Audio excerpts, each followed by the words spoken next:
Hello friends, নতুন একটা mini ব্লগে তোমাদের সবাইকে ওয়েলকাম। চলো আজকের মিনি ব্লগটা শুরু করা যাক। আজকে তোমাদের সাথে আমি শেয়ার করব রান্না।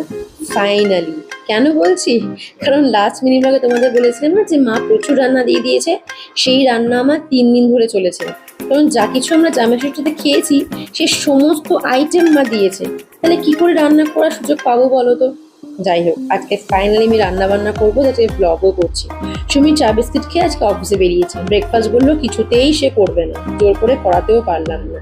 আর দেখো এই ছোট্ট মিনি কড়াইটা আমি কিনেছি, বেশ ইন্টারেস্টিং না দেখতে, আমার খুব ভালো লেগেছিল। যাই হোক, সুমিত অফিসে বেরিয়ে যাওয়ার পর আমি চলে এসেছি সোজা রান্না করে। আর এটাও আমি কিনেছি নতুন। অনেক সময় অনেক রান্না থাকে না যে তেল ছেঁকে ধুতে হয়, সেটার জন্য আমার মনে হলো বেশ কাজের হবে। আর কাজে লেগেছেও জানো, বেশ ভালো। ছোট্ট কড়াটায় চিংড়ি মাছগুলো ভাজছি, বেশ ভালো লাগলো কড়াটা জানো। আমি তো বলবো বেশ ভালো কোয়ালিটির। আচ্ছা, তোরজোর থেকে তোমাদের কি মনে হচ্ছে আজকে আমি চিংড়ি মাছ দিয়ে কি রান্না করব? হ্যাঁ, ঠিকই গেস করেছো, প্রথমবার ট্রাই করতে চলেছি আলু পটল দিয়ে চিংড়ি। আসলে মাই সবসময় এই ধরনের রান্নাগুলো করে পাঠায়। আমি চিংড়ি মাছের মোটামুটি করি সর্ষে দিয়ে অথবা চিংড়ি মাছের দো পেঁয়াজে।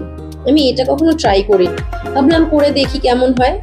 খুব খারাপ হয়নি, ভালোই হয়েছিল। তবে হ্যাঁ, এটাও বলতে হবে মার মতো ডেফিনেটলি হয়নি, তবে হ্যাঁ খারাপও হয়নি।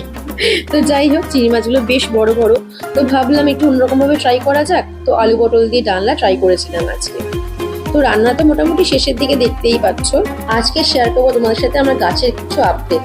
আসলে অনেকদিন ধরে ভাবছি যেন শেয়ার করবো, খালি ভুলে যাই। আজকে মনে করে রেখেছি শেয়ার করবোই করবো। আসলে আমরা যার থেকে গাছ কিনি না, চেষ্টা করি মাদার প্লান্ট কেনা। তাহলে কি হয় বলো তো, দেখো এরকম সুন্দর গাছ হয়, মেন গাছ থেকেই সাইড থেকে গাছ বেরোয়। তো এরম ভাবেই এই গাছগুলো হয়েছে। আর এটা দেখতে পাচ্ছ মোটা গোড়া, এই গাছেরই অংশ কিন্তু এই গাছ, মানে এর বাচ্চা বলতে পারো। দেখো ঠিক আর একটা এরকম বেরোচ্ছে, এটাকেও রিপোর্ট করে দেবো পরে, আর একটু বড় হোক তারপরে। ঠিক করে যত্ন করলে মাদার প্লান্ট থেকে এরকম ভাবেই গাছ হয়। আর তুমি সেটাকে রিপোর্ট করলে ভীষণ সুন্দর গাছ হয়। তো যেহেতু সুমিতের ভীষণ যত্ন, আর আমিও চেষ্টা করি তার সঙ্গে একটু তাল মিলিয়ে ভালো করে যত্ন করা, সেই জন্য। আর এটা হচ্ছে কৃষ্ণচূড়া গাছ। আগের ব্লগে তোমাদের বলেছিলাম রিপোর্ট করলাম। আজকে সোজা চলে এসেছি ডিনারে। সন্ধ্যাবেলা অ্যাকচুয়ালি বেরোনো হয়নি সেরকম। তো আজকে মা পাঠিয়েছিল ফ্রাইড রাইস আর চিকেন কষা। মা না রান্না পাঠাতেই থাকে, আর এইরকম ডিলিশিয়াস রেসিপি পাঠায়, যেখান থেকে আমি কিছুতেই মুখ ফেরাতে পারি না। যতই ভাবি খাবো না রোগা হবো, সে কোনো উপায় আমার নেই। যাই হোক, আজকে হচ্ছে ডিলিশিয়াস ইয়াম্মি ডিনার, সেটা হচ্ছে ফ্রাইড রাইস আর চিকেন কষা। তো চলো এটা খেতে খেতেই আজকে ব্লগটাকে এন্ড করে দিই।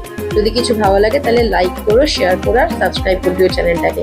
অনেক পরিশ্রম করি জানো, ভালোবাসি তো সেই জন্যই। চলো আজকের মতন টাটা, গুড নাইট।